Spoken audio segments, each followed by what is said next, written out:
Hey! J'espère que vous avez passé un Noël chaleureux et plein d'amour. L'histoire continue en janvier parce qu'on fête l'épiphanie. C'est quoi l'épiphanie? La visite des mages à Jésus. Mais est-ce que vous connaissez vraiment toute l'histoire? L'évangile en Playmobil. Et pas que. Dans l'épisode précédent, Jésus, fils de Dieu, est né à Bethléem en Judée dans une mangeoire. Mais pendant ce temps, en Orient, des mages font une découverte incroyable. Hé, regardez les gars, une étoile!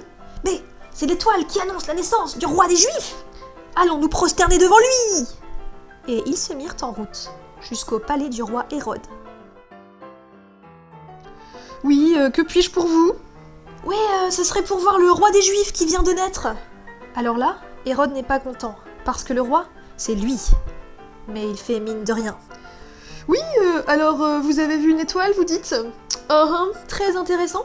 Bon alors, il faudrait que vous alliez voir du côté de Bethléem, donc tout droit, puis à droite, puis à gauche au feu.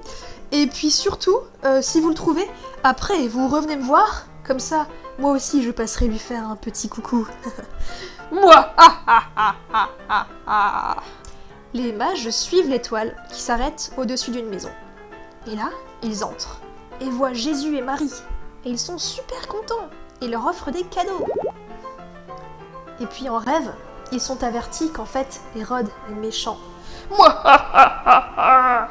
Alors ils repartent chez eux direct.